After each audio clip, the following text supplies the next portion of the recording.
김정은 북한 국무위원장과 블라디미르 푸틴 러시아 대통령이 오늘 오후 정상회담을 할 거라는 전망에 힘이 실리고 있습니다. 푸틴 대통령이 회담 장소로 예상되는 보스토치니 우주기지에 조금 전에 도착했다는 타스 통신의 보도도 나왔습니다. 김정은 위원장이 러시아를 방문 중인 가운데 북한이 오늘 오전 동해상으로 단거리 탄도미사일 2발을 발사했습니다. 지도자가 자리를 비웠어도 군사 대비 태세를 갖추고 있다는 자신감 표출이란 분석이 나옵니다. 윤석열 대통령이 오늘 오후 소폭 개각을 단행할 걸로 보입니다. 사의를 표명한 이종석 국방부 장관 후임으로는 신원식 국민의힘 의원이 내정됐고, 신임 문화체육관광부 장관에는 유인촌 대통령실 문화체육특보, 신임 여성가족부 장관에는 김행전 비대위원 국민의힘 비대위원 지명이 유력합니다. 국회 본청합 천막에서 14일째 단식을 이어온 더불어민주당 이재명 대표가 실내 당대표실로 단식 장소를 변경했습니다. 쌍방울 대북송금 의혹 조사를 마무리한 검찰은 다음 주 초쯤 이 대표에 대한 구속영장 청구를 검토하고 있습니다. 애플이 아이폰 신제품을 공개했습니다. 독자 규격의 충전 단자만 사용하던 아이폰에 처음으로 호환이 가능한 충전 단자를 도입했는데 중국의 아이폰 금지령 속에 어떤 반응을 불러올지 관심을 모읍니다.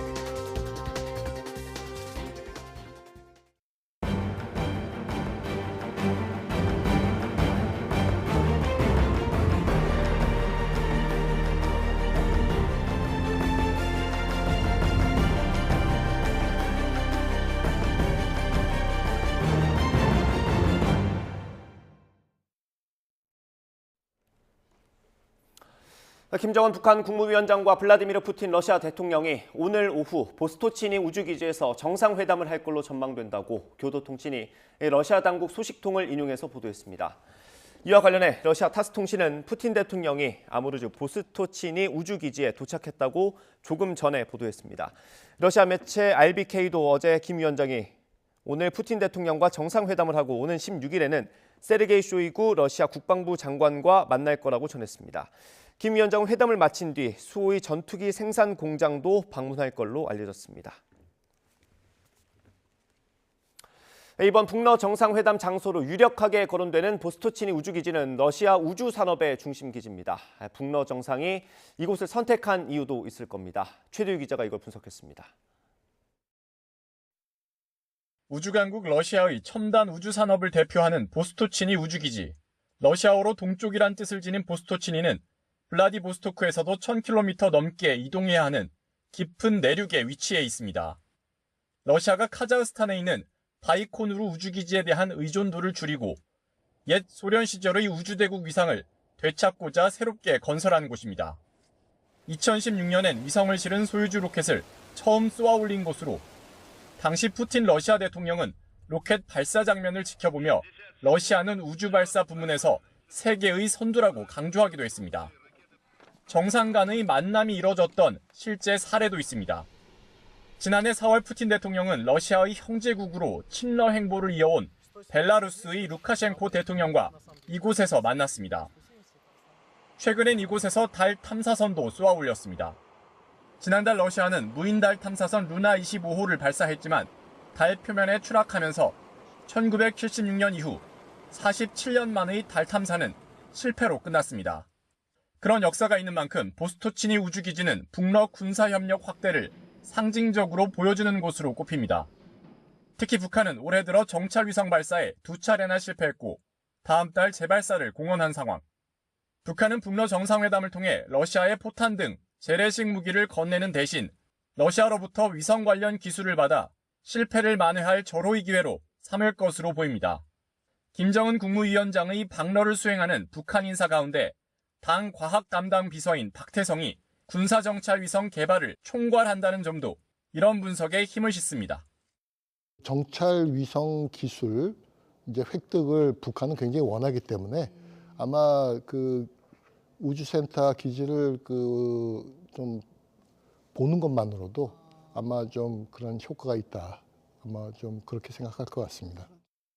북한과의 군사협력은 유엔 안보리 결의 위반이지만 국제사회에서 고립된 북러 두 정상의 위험한 거래는 임박한 것으로 보입니다. YTN 최두입니다. 북한과 무기 거래를 시도하고 있는 러시아가 지난 7월 북한의 정제유 수출 규모를 대폭 확대한 걸로 나타났습니다. 유엔 안전보장이사회 대북제재위원회가 공개한 러시아의 대북 정제유 수출 규모를 보면 7월 1,900여 배럴로 전달보다 4배 이상 증가했다고 자유아시아 방송이 보도했습니다.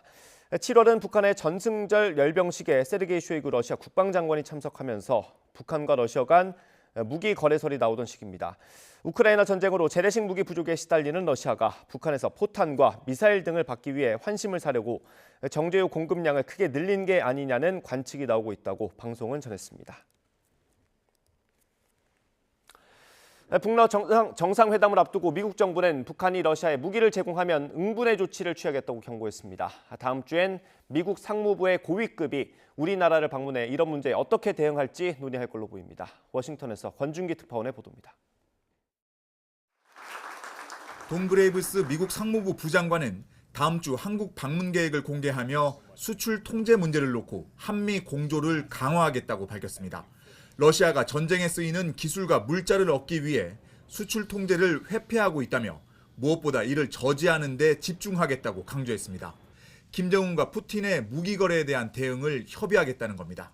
Second, we need to continue to prevent countries that threaten or undermine our national security and violate human rights from obtaining the weapons and technologies. 미 국무부는 김정은의 러시아 방문과 관련해 중국이 북러 사이의 일이라며 선을 그은 데 대한 입장을 묻자 중국 반응에 대해선 언급할 게 없다고 말했습니다. 다만 북러 간 무기 거래는 복수의 유엔 안보리 결의 위반이라는 점을 거듭 강조하며 응분의 조치를 취하겠다는 입장을 재확인했습니다. And we will monitor what happens and will not hesitate to take action to hold those accountable if necessary. 미국 국방부도 북한의 무기 지원은 불필요한 전쟁을 연장시킬 뿐이라며 북러 간 무기 거래를 규탄했습니다. We would call on North Korea to meet its previous stated public commitments not to supply weapons to Russia, which will only end up prolonging the unnecessary war. 이런 가운데 미 국방부는 새로운 사이버 전략을 발표하고 북한을 대표적인 사이버 안보 위협 국가로 지목했습니다. 랜섬웨어와 암호화폐 해킹 등 악의적인 사이버 활동을 지속하고 있다며 동맹과 협력을 확대해 대응하겠다고 밝혔습니다. 국무부는 러시아 크렘린궁이 유엔 안보리 대북 제재 해제를 논의할 수 있다고 밝힌 데 대해 러시아가 일방적으로 유엔 제재를 풀 수는 없다며 가능성을 일축했습니다. 워싱턴에서 YTN 권준기입니다. 김정은 북한 국무위원장이 러시아를 방문 중인 가운데 북한이 탄도미사일 도발에 나섰습니다. 합동참모본부는 오늘 오전 11시 43분쯤부터 10분 동안 북한이 순안 일대에서 동해상으로 발사한 단거리 탄도미사일 2발을 포착했다고 밝혔습니다. 이번 도발은 지난달 30일 북한이 순안 일대에서 동해상으로 단거리 탄도미사일 2발을 발사한 지 2주 만입니다. 김 위원장이 국외에 있는 상황에서 북한이 미사일을 발사한 건 이례적으로 이 지도자가 자리를 비웠어도 군사 대비 태세를 철저히 갖추고 있다는 자신감을 표출한 거란 분석이 나오고 있습니다. 윤석열 대통령은 오늘 국방부와 문화체육관광부, 여성가족부 장관을 교체하는 추가 개각을 단행합니다. 김대기 대통령 비서실장은 오후 3시 용산 대통령실에서 이 같은 내용의 개각을 발표할 예정입니다. 국방부 장관 후보자에는 신원식 국민의힘 의원이 내정됐고 문체부 장관 후보자에는 유인촌 대통령실 문화체육특보가, 여가부 장관 후보자에는 김행 전 국민의힘 비상대책위원이 윤력한 걸로 전해집니다. 특히 이종섭 국방부 장관의 경우 오송 수해 참사 당시 순직한 채모 상병 관련 수사 개입 의혹으로 야당이 탄핵 추진을 거론하는 상황에서 안보 공백을 막기 위해 교체를 결정한 걸로 해석됩니다. 이종섭 장관을 포함해 교체 대상으로 거론되는 박보균 문체부 장관과 김현숙 여가부 장관은 오늘 사표를 제출한 걸로 알려졌습니다. 더불어민주당은 단식 2주째 접어든 이재명 대표가 기력이 상당히 떨어졌다며 체력 소모를 최소화하기 위해 단식 장소를 실내로 옮겼다고 밝혔습니다. 민주당 박성준 대변인은 오늘 국회에서 기자들과 만나 이 대표 단식 장소가 국회 본청 앞 농성 천막에서 본청안 당대표 회의실로 바뀌었다며 이같이 말했습니다. 이어 당내에서 단식 중단을 요청하는 목소리가 많지만 장소를 옮긴 건 단식을 더 이어가겠다는 결연한 의지로 보인다고 설명했습니다.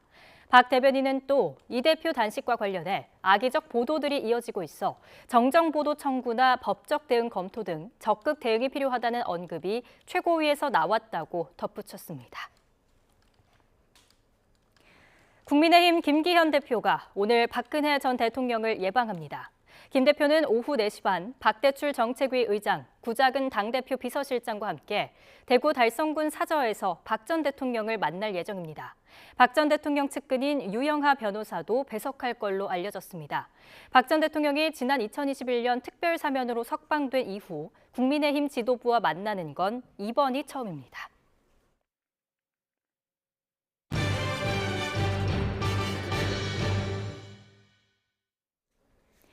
전국의 가을 장마가 시작되면서 기승을 부리던 늦더위가 차츰 물러나겠습니다. 다만 오늘과 내일은 영동에, 이번 주말과 휴일에는 전국에 국지성 호우가 내릴 걸로 보여서 주의가 필요한데요. 취재기자 연결해 자세한 비 전망 알아봅니다. 김민경 기자. 네, 김민경입니다. 네, 비가 내리면서 늦더위가 주춤하고 있죠? 네, 그렇습니다. 비가 내리며 기온이 어제보다 뚝 떨어졌습니다. 오늘 서울 낮 기온이 24도로 어제보다 6도나 낮고 다른 지역도 낮 기온이 모두 30도 아래에 머물 걸로 보입니다. 9월이 시작된 이후에도 기승을 부리던 늦더위가 물러나는 겁니다. 우리나라 북서쪽에서 차고 건조한 공기가 밀려오며 동서로 길게 정체전선이 형성됐기 때문인데요. 이른바 가을 장마입니다. 우리나라 주변에서 뜨거운 공기와 차가운 공기가 교차하면서 동해안에는 이례적인 현상이 나타났는데요. 바로 용오름입니다. 오늘 오전 경북 포항 호미곶에서 촬영된 화면인데요. 회오리 모양으로 형성된 거대한 물줄기가 바다에서 상공으로 솟구쳐 오르고 있습니다. 용이 승천하는 모양을 닮았다고 해서 용오름이라는 이름이 붙었습니다. 네, 가을 장마라고 하면 비가 길어질 것 같은데요. 언제까지 비가 내리는 겁니까?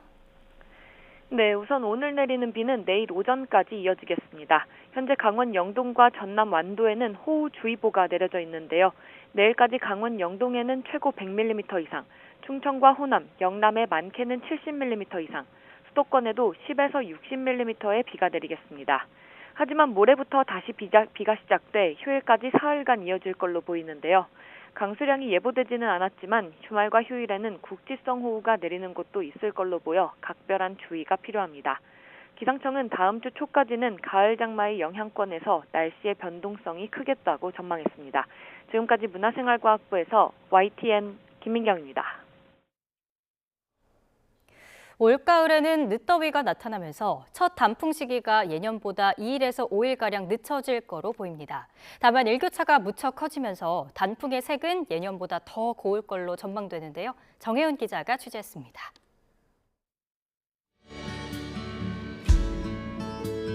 선선한 바람이 부는 가을이 되면 나무는 서서히 붉은색으로 옷을 갈아입습니다.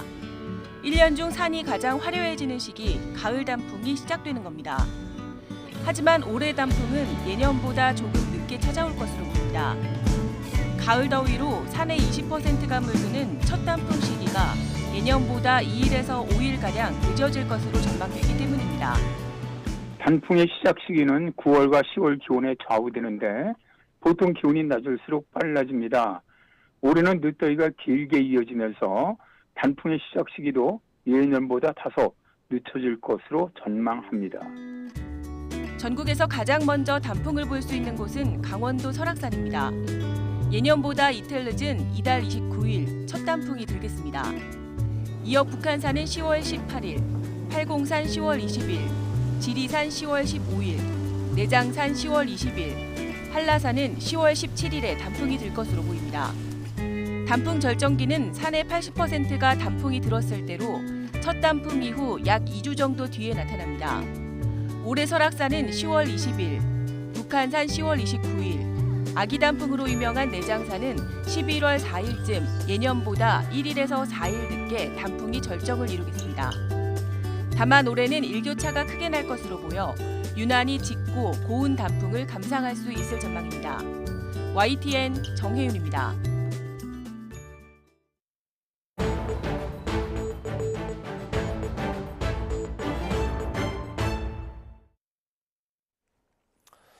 현직 경찰관이 포함된 모임에서 집단으로 마약을 투약했다는 의혹이 일고 있는 사건, 수사 속보 알아보겠습니다. 이 모임을 2주 앞두고 참석자들이 여러 종류의 마약을 구매한 사실이 확인됐습니다. 20명이 넘게 모인 이유는 생일 파티 때문이었습니다. 취재기자 연결해 알아보겠습니다. 권준수 기자. 네, 사회부입니다. 네, 이 모임이 어떤 모임이었는지 구체적으로 진술이 나온 겁니까? 그렇습니다. 지난달 27일 서울 용산 주상복합 아파트에서 모임에 참석했던 현직 경찰관 A 경장이 추락사했습니다. 이 모임엔 A 경장을 포함해 의사와 대기업 직원 등 모두 21명이 있었던 것으로 현재까지 파악됐는데요. 그런데 모임이 이 가운데 2명의 생일 파티였다는 진술이 나왔습니다. 그제 구속된 장소 제공자 45살 정모 씨와 대기업 직원 31살 이모 씨의 생일이 하루 차이 나서 함께 축하했다는 겁니다. 경찰은 또 이 씨가 헬스 트레이너 31살 김모 씨와 함께 파티에 초대할 지인 명단을 작성한 것으로 파악하고 있습니다. 김 씨에 대한 구속 영장은 앞서 법원에서 기각됐는데요. 구속된 건 정 씨와 이 씨, 그리고 이제 구속을 피한 김 씨가 모임 2주 전 이태원 클럽 화장실에서 엑스터시와 케타민을 산 정황도 확인됐습니다. 경찰은 이에 따라 이들이 집단 마약 투약을 사전에 계획한 건지도 조사하고 있습니다. 네, 이 사건 현장에서 신종 마약이 나왔다고요? 네, 아파트 현장뿐만 아니라 일부 참석자에게서 이른바 천사의 가루라고 불리는 신종 마약이 검출됐습니다. 원래 수술용 마취제로 개발됐지만 자살 충동 등 부작용이 심해 사용이 중단된 마약입니다. 경찰은 숨진 A 경장과 관련해서도 지금까지는 한정된 감정 결과만 국립과학수사연구원에서 받았다며 모발 등 추가 정밀 검사 결과를 살펴봐야 한다고 설명했습니다. 지금까지 A 경장의 사망을 둘러싸고 밝혀진 건 직접 사인이 추락에 의한 충격이라는 것뿐입니다. 충격으로 시신이 크게 훼손된 만큼 추락 전 상황을 추정할 만한 단서는 찾기 어려운 건데요. A 경장뿐만 아니라 모든 사람들의 정밀 결과가 나오면 이 사망한 경찰관 A 경장에 마약을 투약했는지 또 신종 마약과 관련이 있는지도 윤곽이 드러날 것으로 보입니다. 네, 여기까지가 수사 속보고요. 다른 사건 하나 알아보겠습니다. 얼마 전에 롤스로이스 사건이 좀 화제가 됐는데 람보르기니 사건도 발생했다고요? 네, 특수협박과 도로교통법상 무면허 운전 등의 혐의를 받는 30대 남성의 구속 전 피의자 신문, 오늘 오후 3시 반 서울중앙지방법원에서 열립니다. 이르면 오늘 저녁에 구속 여부가 나올 전망인데요. 이 남성은 그제 오후 4시 반쯤 서울 논현동에서 람보르기니 차량을 주차하는 과정에서 가게 직원과 시비가 붙자 허리에 찬 흉기를 보이며 위협한 혐의를 받습니다. 그리고선 차를 몰고 달아났다가 3시간 만에 서울 신사동에서 긴급 체포됐습니다. 체포 직전 영상을 보면 제대로 걷지도 못하고 두 손과 발을 땅에 붙인 채 엉금엉금 기어다니는 모습도 나타나는데요. 경찰이 마약 간이 시약 검사를 진행한 결과 필로폰과 엑스터시 등 마약류 3종류에서 양성 반응이 나왔습니다. 또 무면허 상태로 차를 몬 사실도 확인됐는데요. 남성은 범행 직전 피부과 한 곳을 방문했고 경찰에는 수면 마취 시술을 받았다고 진술한 것으로 알려졌습니다. 경찰은 국립과학수사연구원의 정밀감정 결과가 나오면 마약류 관리법 위반 혐의를 추가할지 결정할 예정입니다. 네, 최근에 마약 관련 사건이 많아서 하나 더 짚어보겠습니다. 마약을 유통하는 신종수법이 등장했다고요? 예, 최근 많이 보도된 던지기 수법 한 번쯤 들어보셨을 겁니다. 우편함이나 화단 등의 마약을 두고 가는 건데요. 돈 안 되는 경우도 잦아서 새로운 수법까지 등장한 겁니다. 마약을 야산에 묻어 전달하는 방식으로 전국에 유통한 일당이 최근 경찰에 붙잡혔는데요. 유통한 마약의 종류는 필로폰과 대마, 액상 대마 등으로 다양했습니다. 이 가운데 베트남 국적의 남성은 서울 강남에 있는 호텔에서 액상 대마 카트리지를 직접 제조해 팔기도 했고요. 공범인 미국 국적의 밀수입책은 관광비자로 입국하면서 가방 칸막이 벽에 필로폰 2kg가량 수십억 원어치를 숨겨 들어오기도 했습니다. 특히 이 남성은 지난 2015년 태국에서 발생한 갱단 두목 살인 사건에 연루돼 현지에서 체포영장이 발부된 상태였습니다. 경찰은 중국 국적의 총책과 또 다른 밀수입책에 대해 인터폴 적색 수배를 요청해 쫓고 있습니다. 네, 그러면 경찰 단속은 어떻게 이루어지고 있습니까? 네, 경찰청 국가수사본부는 지난 3월부터 5달 동안 상반기 마약범죄 집중 단속을 실시해 1,316명을 검거했는데요. 지난해 같은 기간과 비교해 검거 인원이 60% 이상 늘었습니다. 특히 10대 마약 사범이 3배 증가해 청소년 사이에서 마약 남용 실태가 심각한 것으로 나타났습니다. 이렇게 마약이 연령과 직업, 계층을 불문하고 광범위하게 퍼지는 이유로는 SNS로 손쉽게 마약을 구할 수 있다는 점이 꼽힙니다. 또 코로나19 거리두기가 해제되면서는 클럽 등에서 마약을 투약했다가 적발되는 경우도 늘었습니다. 경찰은 밀수입과 대규모 유통사범, SNS 등을 활용한 마약류 유통사범에 대해 수사력을 집중하면서 연말까지 특별 단속을 이어나갈 예정입니다. 지금까지 사회부에서 전해드렸습니다. 또래 여성을 살해한 혐의로 구속 기소된 정유정이 또 다른 범죄를 계획했다는 사실이 드러났습니다.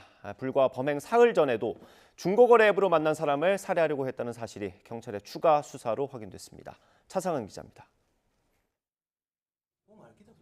과외 앱으로 만난 20대 또래 여성을 살해하고 시신을 훼손한 혐의로 재판에 넘겨진 정유정. 범행 전 행적을 수사한 경찰은 살인 예비 혐의로 정 씨를 추가 입건해 검찰에 넘겼습니다. 범행 사흘 전 중고거래 앱을 이용해 대화를 주고받은 20대 여성 A씨를 산책로로 불러낸 사실이 확인된 겁니다. 경찰은 정 씨가 A씨를 살해할 의도가 있었다고 판단하고 살인 예비 혐의를 적용했습니다. 산책로에 행인이 있어 실행에 옮기지 못했다는 게 경찰 설명입니다. 디지털 포렌식으로 인한 그 채팅 내용하고 자기 그동안 진술 내용, 또 행적 같은 걸 비교해서 살인 예비죄가 성립한다고 판단했어. 경찰은 정 씨가 10대 비군과도 중고거래 앱으로 사적인 대화를 주고받으며 만나려고 했지만 비군이 응하지 않았다며 이 살해에도 살인 예비 혐의를 적용했습니다. 정 씨는 비군에게 가족과 함께 사는지를 묻고 근처 산에서 만나서 뭐 할 건지 알려주겠다고 말한 거로 알려졌습니다. 정 씨는 살인을 계획하고 불러낸 게 아니라며 혐의를 부인한 거로 파악됐습니다. 사건을 넘겨받은 검찰이 정 씨를 추가 기소하면 과외 앱을 이용한 살인사건 재판에서 함께 다뤄질 전망입니다. 최근 공판 준비기일에서 정 씨는 피해자를 살해하고 시신을 훼손 유기한 사실은 인정했지만 계획적인 범행은 아니었다고 주장했습니다. YTN 차상입니다. 네, 보고 계신 이 두 사진 보도로 많이 접하셨을 겁니다. 신림동 성폭행 살해범 최윤종, 그리고 재작년 전 여자친구 가족을 살해한 이석준의 머그샷인데요. 머그샷은 체포 시점에 수사기관이 얼굴 등을 촬영한 사진을 말합니다. 그런데 모든 중대 범죄자들의 머그샷을 공개하는 건 아닙니다. 최근 2년 사이 신상 공개 결정이 내려진 숱한 피의자 중에 머그샷이 공개된 건 이 둘뿐입니다. 피의자들이 공개를 거부했기 때문인데요. 그럴 경우 경찰에서는 과거에 촬영한 증명사진으로 신상 공개를 대체합니다. 그렇지만 증명사진의 모습이 실제와는 차이가 큰 경우가 많은데요. 지금 화면으로 보시는 서울 신당역 스토킹 살해범 전주환, 부산에서 또래 여성을 살해한 정유정, 모두 사진과 신상 공개 뒤 드러낸 모습이 많이 다르죠. 하지만 앞으로는 상황이 달라질 걸로 보입니다. 이제 머그샷은 피의자 동의가 없어도 공개할 수 있게 될 걸로 보이는데요. 관련 법안이 이제 여야 이견 없이 법사위 법안 소위를 통과했고요. 법사위를 거쳐서 국회 본회의에 올라갈 걸로 보입니다. 법안 내용을 보면 신상 공개 결정일로부터 30일 안에 머그샷을 공개하도록 돼 있고 필요하다면 수사기관에서 강제 촬영도 가능합니다. 신상 공개 대상이 되는 중대범죄 범위도 확대됐습니다. 기존엔 특정 강력범죄와 성폭력 범죄만 해당했는데 내란과 외환, 범죄단체 조직, 아동청소년 대상 성범죄와 마약 관련 범죄가 포함됐습니다. 이와 같이 중대범죄자 신상 공개를 강화하는 법안들, 국회 법사위 전체 회의를 거쳐 조만간 본회의도 통과한다면 이르면 올해 말부터 시행될 것으로 보입니다.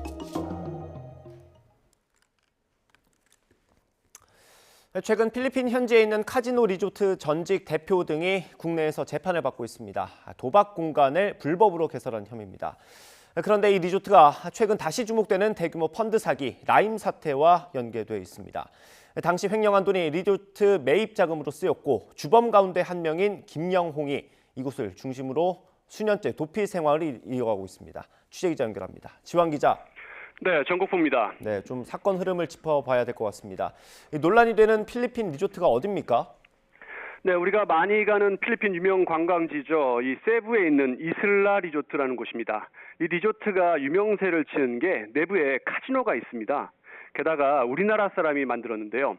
지난 2007년 현지에 토지법인을 세운 강원도 출신 사업가 50대 박모 씨가 설립했습니다. 이후 2009년 호텔을 개장하고 라이선스라고 하죠. 이 허가를 받은 뒤에 2012년부터 카지노 영업을 시작했습니다. 그런데 이 해외에서 카지노를 운영하다 보니까 2010년대 중반 이후 잡음이 참 많았습니다. 이 과정에서 정치권에도 발을 걸친 강원 지역 상당수 인사가 지분을 갖고 경영에 참여한 것으로 알려졌습니다. 경영권 다툼이나 분양 사기, 공금 횡령 등으로 소송도 잦았고요. 사실 현재까지도 이 리조트 설립자 측은 리조트를 매각한 적이 없고 경영권 분쟁이 발생한 이후 불법 점유, 불법 매각이 이루어진 상태라고 주장하고 있습니다. 이 밖에 영화나 드라마처럼 조직폭력배 개입도 있었습니다. 지난 2015년엔 춘천 지역 조직폭력배인 춘천 19파에서 이 카지노를 배경으로 불법 도박 사이트를 운영하다가 무더기로 검거되기도 했습니다. 2018년엔 이권 다툼으로 현지에서 총격전까지 발생해 필리핀 경찰 특공대가 투입되기도 했습니다. 네, 그런데 이 리조트의 전 대표를 포함한 관계자들이 국내에서 재판을 받고 있다고요? 네, 맞습니다. 이 경영권 분쟁으로 대표 여부에 대한 논란이 좀 있지만 이 전 대표로 불렸던 59살 김모 씨와 전무 손모 씨 등인데요. 혐의는 불법 도박 공간 개설입니다. 이들은 아바타 카지노라는 걸 운영했습니다. 실제 카지노를 원격 도박장으로 이용하는 건데요. 화면 카지노 이제 테이블 앞에 이어폰을 낀 사람이 있습니다. 바로 아바타입니다. 이 카지노에 설치된 바카라 게임 테이블을 특정 인터넷 사이트를 통해 실시간으로 생중계하는 겁니다. 도박에 참여하는 사람들은 필리핀까지 가지 않고요. 에이전트에게 수수료를 주고 돈을 송금하는데요. 지정된 현지 대리인이 이른바 아바타와 보이스톡 등으로 연락하면서 베팅하는 건데 관련 피고인 대부분이 실형을 선고받고 있습니다. 인터뷰 보시겠습니다. 테이블이 쫙 보이거든요. 온라인 카지노 테이블이요. 그럼 아바타가 다 앉아있는 게 다 보이죠. 딜러하고요. 보면서 눈으로 보면서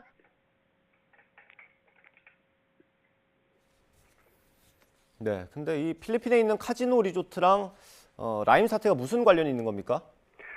네, 필리핀 이슬라 리조트가 경영권 다툼과 소송, 총격전 등으로 한창 시끄러웠던 2018년 10월입니다. 현재 재판을 받는 김 전 대표 등 당시 주주 11명은 리조트를 한 300억 원 정도의 매각을 했는데요. 이들로부터 카지노를 산 사람이 바로 몇 년 전 국내를 뒤흔든 펀드 사기죠. 라임 사태 주범 가운데 한 명인 김영홍 당시 메트로폴리탄 회장입니다. 투자 법인을 따로 세우지 않고 측근 명의로 리조트 법인 지분 40%를 인수한 뒤에 나중에 차명을 통해 매입을 했습니다. 저희가 여권 사본을 포함해서 김영홍 회장 사진 여러 장을 입수해 공개를 했는데요. 7, 8년 전 모습이라서 지금이랑은 좀 다소 다를 것 같기도 합니다.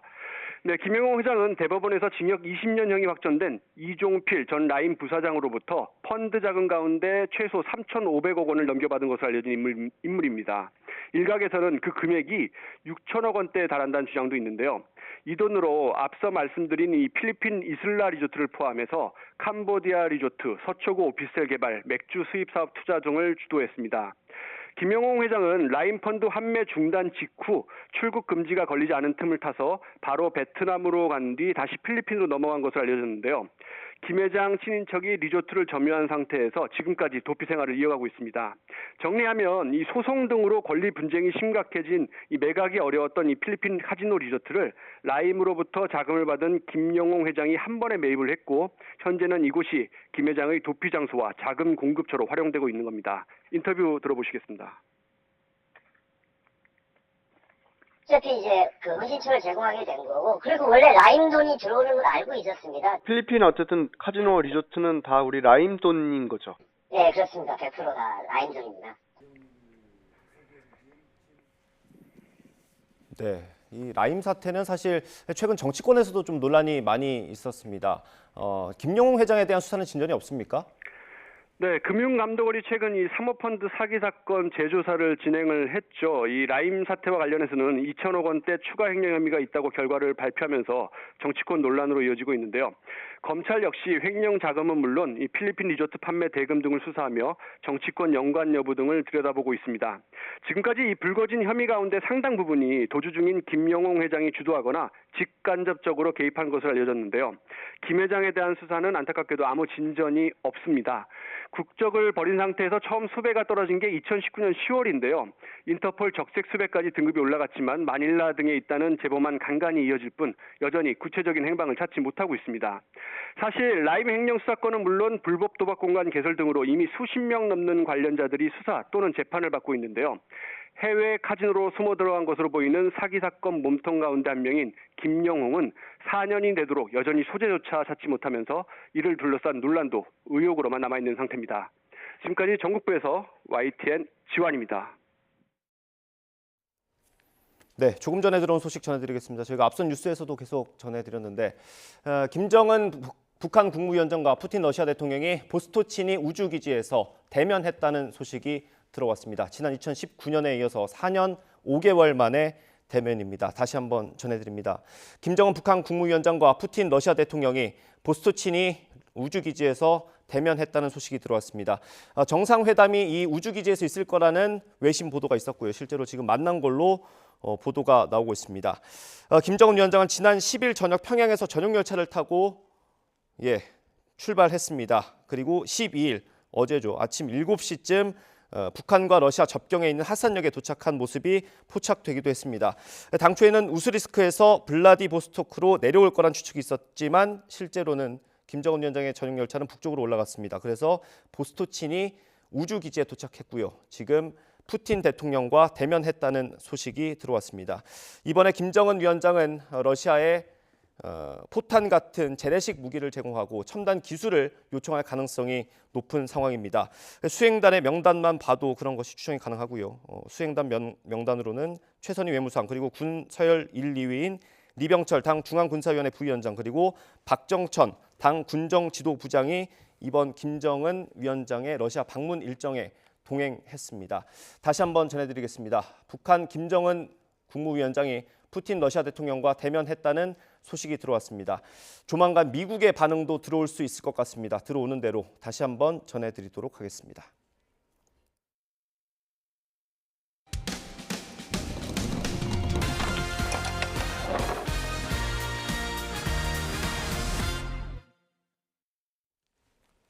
다음 소식입니다. 농림부 산하에 있는 농림축산검역본부의 소속 공무원이 초과 근무수당을 부당하게 수령했다는 의혹이 제기됐습니다. 저희 취재진이 관련 영상을 제보를 통해서 확보했습니다. 일과 시관 이후에 골프를 치고 밥 먹고 잠깐 사무실에 다시 들어와서 초과 수당을 신청하는 장면이 그대로 이 영상에 담겨 있었습니다. 제보노와의 김민성 기자의 보도입니다. 날이 일찍 저문 저녁, 한 무리가 건물 안으로 들어갑니다. 이들이 찾은 곳은 골프 연습장. 2시간가량 골프를 치고 이번엔 식당에 들어갑니다. 일행과 헤어진 뒤 우산을 들고 혼자 사무실에 들어가는 이 남성은 농림축산검역본부 소속 김모 사무관입니다. 사무실 복귀 20분 만에 나와 관사로 돌아간 김 사무관이 이후 신청한 초과 근무는 2시간. 근무 사유는 국경검역 상황실 운영이라고 적었습니다. 영상이 촬영된 시점은 호남지역본부 관할인 전남을 중심으로 고병원성 조류 인플루엔자 AI가 창궐하던 2021년 11월 11일이었습니다. 이번엔 2022년 6월 16일, 역시 저녁 6시 이후에 사무실에서 나가 골프와 식사를 마치고 저녁 8시에 사무실에 복귀한 김 사무관. 불과 3분 만에 다시 나오는데 이날 초과 근무수당 1시간을 신청했습니다. 이런 초과 근무수당 부당 수령 의혹이 영상에 잡힌 건 2021년 9월부터 이듬해 10월 사이 30여일 정도입니다. 제가 기업으로 의존해서 답변을 드리기는 진짜 이해가 좀 한계를 좀 많이 느끼고요. 저한테 주어진 근무 시간만큼은 정말 충실하게 하려고 많이 노력했다고. 김 사무관과 같이 골프 연습을 다녔던 당시 호남지역본부장은 김 사무관이 퇴근 처리를 하고도 자리에 남아있는 모습을 많이 봤다며 제기된 정황은 아직 조사 결과가 나오지 않은 의혹일 뿐이라고 반박했습니다. 또 이들과 함께 다니다가 마찬가지로 부당 수령 의혹에 휩싸인 다른 사무관은 저녁 6시 이후 개인적으로 쓴 시간 대부분 상부의 보고에 따로 수당을 받지 않았다며 일부 누락이 있다면 그건 실수라고 해명했습니다.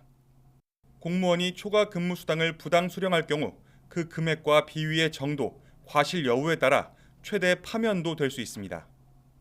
농림축산검역본부 호남본부는 문제를 제기하는 사람이 누군지 알 것 같다며 그 사람이 자세한 내용을 말해주지 않아 관련자에 대한 징계나 자체 조사는 하지 않고 있다고 밝혔습니다. 하지만 취재가 시작되자 관련 영상을 확보한 다음 일단 자체 조사를 진행할 방침이라고 밝혔습니다. YTN 김민성입니다. 아이 키우시는 분들 똑딱이라는 스마트폰 앱으로 병원 진료 예약해 본 적 있으실 겁니다. 그런데 이 앱이 최근 유료화되면서 불만의 목소리가 터져나오고 있습니다. 병원들 대부분이 이 앱으로만 예약을 받아서 다른 대안이 없기 때문입니다. 우종훈 기자가 보도합니다. 4살과 5살 자녀를 키우는 어머니는 최근 병원에서 아이들 감기 진료를 받지 못했습니다. 병원 진료 예약 때 써왔던 앱 똑딱이 유료로 바뀌면서 쓰지 않고 있는데 집 주변 병원들이 대부분 이 앱으로만 예약을 받기 때문입니다. 현장 접수는 앱으로 예약한 사람이 제 시간에 오지 않았을 때만 가능하지만 아픈 아이를 데리고 기약 없이 기다릴 수도 없는 노릇입니다. 만약에 예를 들어 오전 진료로 50명 볼 수 있으면 똑딱으로 50명 접수가 완료가 되면 아예 접수 창구를 닫아버리셔서 중간에 뭐 10시에 가서 진료를 보고 싶다고 해도 접수조차 안 되고 주변 병의원의 위치를 알려주고 예약을 돕는 앱 똑딱은 서비스를 시작하고 7년간 무료였다가 이번 달부터 한 달에 1,000원, 1년에 10,000원씩 이용료를 부과했습니다. 그런데 진료뿐만 아니라 예방접종도 이 앱을 통해서만 예약할 수 있는 병원이 많다 보니 수요자들은 불편을 호소합니다. 국가에서 필수로 접종하는 예방접종을 사기업에서 이렇게 통제를 당하는 느낌이라 이게 맞나 싶은 생각이 좀 들긴 들더라고요. 결국 아이가 아프면 울며 겨자 먹기로 돈을 내고 앱을 이용할 수밖에 없습니다. 아이가 아프니까 결제를 한 것 같아요. 모든 부모는 다 똑같다고 생각해요. 아이가 아프니까 내 아이 먼저 예약을 해야 되는 거라고 생각하죠. 전국 병원 만여 곳과 환자 1,000만 명이 똑딱에 가입돼 있는데 YTN이 서울과 경기 지역에 있는 소아 청소년과 의원 23곳을 무작위로 선정해 문의한 결과 예약이 불과한 8곳을 제외하고 나머지 15곳은 모두 이 앱을 통해서만 예약을 받고 있었습니다. 병원들은 앱만으로도 예약이 빨리 찰 만큼 이용자들의 반응이 좋다고 설명합니다. 전화 예약이나 이런 거 똑딱으로만. 업체 측은 적자가 누적돼 이용료를 받게 됐다면서 추가 인상은 없을 것이라고 밝혔습니다. 주무부처인 보건복지부는 해법을 고민하고 있다면서도 병원 예약 플랫폼 사업은 의료법상 제재 대상이 아니라 규제가 어렵다는 입장입니다. 그러나 앱 게시판에는 소아 청소년과 폐원이 잇따르며 가뜩이나 진료를 받기 어려워졌는데 이제는 돈까지 내고 예약해야 하느냐며 개선을 요구하는 목소리가 커지고 있습니다. YTN 우종훈입니다. 뉴욕 유가는 석유 수출국 기구 오펙이 올해와 내년 글로벌 원유 수요 전망치를 유지한 데 따라 공급 부족 우려가 강화되며 연중 최고치를 경신했습니다. 뉴욕 상업거래소에서 10월 인도 서부 텍사스산 원유 가격은 전장보다 1.55달러, 1.78% 상승한 배럴당 88.84달러에 거래를 마쳤습니다. 지난 3월 저점 대비 33.11% 올랐고 올해 들어서는 10.69% 상승했습니다. 유가는 지난 13거래일 중 10일 동안 올랐으며 이번 종가는 지난해 11월 11일 이후 최고치입니다. 올해 추석 차례상을 마련할 때는 채소값은 지난해보다 적게 드는 반면 사과와 햅쌀값은 더 든다는 조사 결과가 나왔습니다. 가격조사기관인 한국물가정보가 추석을 3주 앞두고 전통시장과 대형마트의 차례상 품목 구입 비용을 조사한 결과 채소류 가격은 추석이 늦은 덕분에 공급량이 늘면서 지난해보다 배추가 30%, 애호박 33.3% 등 크게 내렸습니다. 반면 일조량 부족과 탄저병으로 사과값이 33.3% 크게 올랐고 태풍과 폭염 여파로 인한 작황 부진으로 햅쌀이 20%, 수입량이 감소한 조기는 20% 가격이 올랐습니다. 주택담보대출 수요가 이어지면서 지난달 은행 가계대출이 2년여 만에 가장 큰 폭으로 늘며 가계대출 잔액 최대치를 경신했습니다. 한국은행이 오늘 발표한 금융시장 동향을 보면 지난달 은행권 가계대출은 7월보다 6조 9,307억 원 늘어난 1,075조 41억 원으로 집계됐습니다. 지난 4월 이후 5달 연속 증가이자 지난 2021년 7월 이후 월별로는 가장 큰 증가 규모입니다. 주택담보대출은 전세자금 수요 둔화에도 주택 구입 관련 자금을 중심으로 7조 원가량 늘었습니다. 들썩이는 집값에 대출 수요가 크게 늘면서 보험담보대출은 물론 은행 예적금 담보대출 수요도 증가하고 있는데요. DSR 규제를 비켜갈 수 있기 때문인데 금융당국이 가계대출에 대한 규제를 본격화하면 이에 따른 풍선 효과는 더 커질 걸로 보입니다. 어민주 기자입니다. 보험사들의 대출 채권이 다시 증가세로 돌아섰습니다. 그중에서도 가계대출은 지난해 상반기보다 4조 원 넘게 급증했습니다.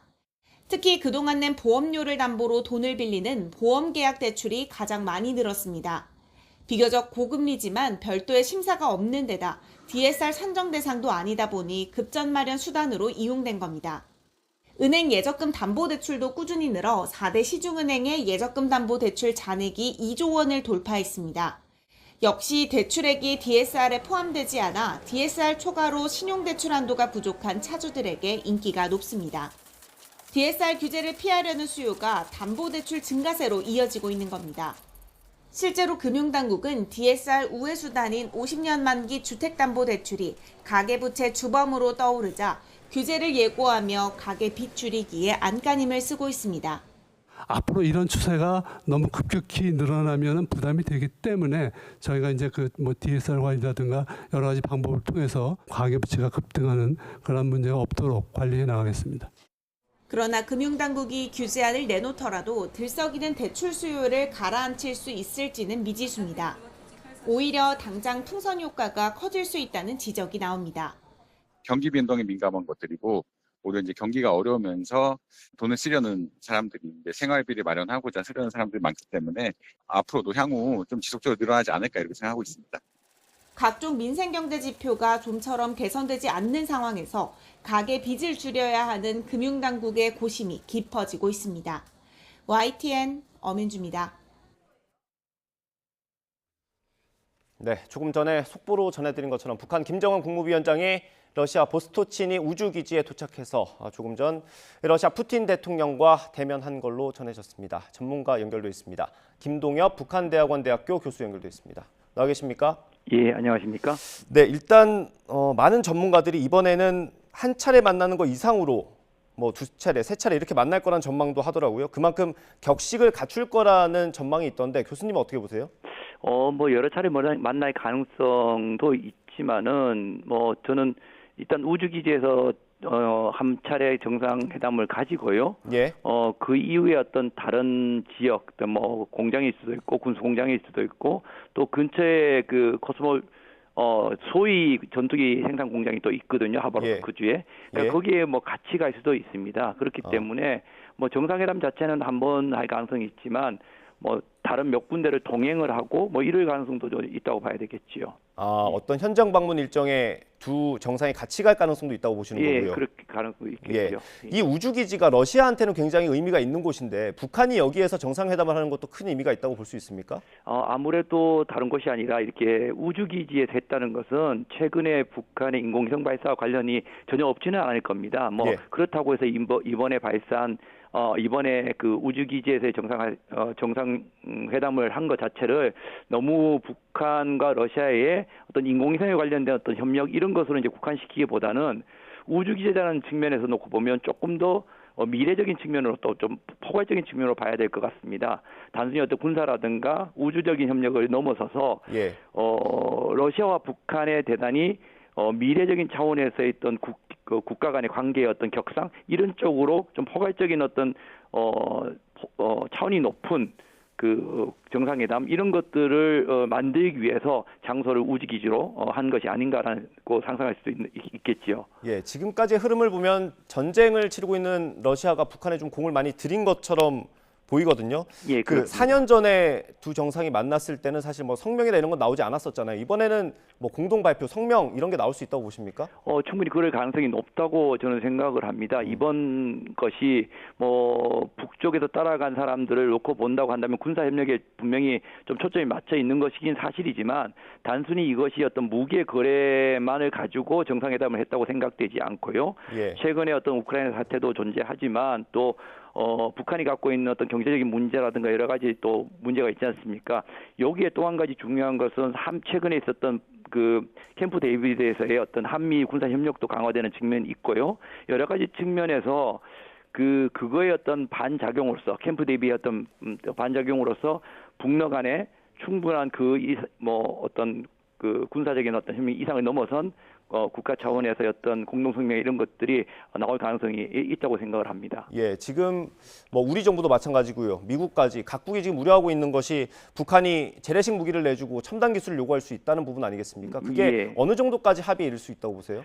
사실은 저는요, 북이 재래식 무기를 주는 것까지는 뭐 가능하다고 봅니다만은 러시아가 북한한테 첨단 군사 기술을 원천 기술을 완전히 주는 것은 그렇게 쉽지는 않다고 생각을 합니다. 물론 예. 어느 정도 도움을 줄 수 있고 군사 협력을 할 수 있지만 군사 과학 기술에 있어서 첨단 무기의 원천 기술을 주는 것은 그렇게 쉽지 않습니다. 어느 나라도 그런 것을 주는 나라가 없거든요. 네. 아무리 북이 러시아한테 재래식 무기 필요한 우크라이나 전쟁에 재래식 무기를 제공한다고 하더라도 그거에 반대의 어떤 급부로서 뭐 에너지라든가 다른 것들은 조금 받을 수 있을 거예요. 그리고 오히려 완제품인 어떤 전투기, 소위기 같은 거는 받을 수 있지만 핵심적인 군사 기술을 주는 거는 사실 군사 무기의 어떤 국제적인 확산이라는 측면에서도 책임을 러시아가 져야 되고요. 또 한 가지 중요한 것은 러시아가 그런 기술을 줬을 때 네. 그런 것을 이용해서 북한이 무기를 만들어서 또 판매하게 되면 오히려 뭐랄까요, 러시아의 어떤 그 무기 판매가 줄어들 수 있거든요. 이런 면을 놓고 본다면 우리가 뭐 재래식 무기를 주고 첨단 기술을 받는다는 것은 어떤 그런 쪽으로 연관을 단순화시키는 것은 적절치 않고요.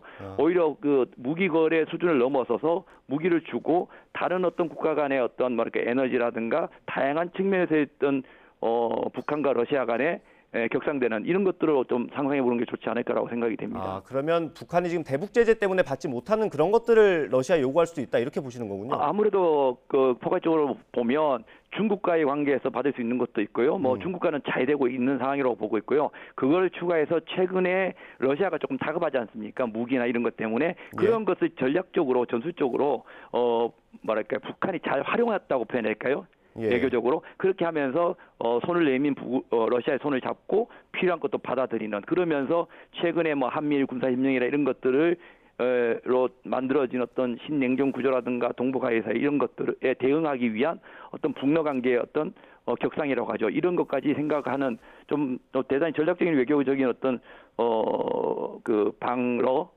정상회담이라고 봐야 되지 않을까 생각합니다. 예, 일단 북러 정상회담이 곧 시작이 될 것 같고요. 우리 정부와 미국의 대응이 좀 필요할 것 같습니다.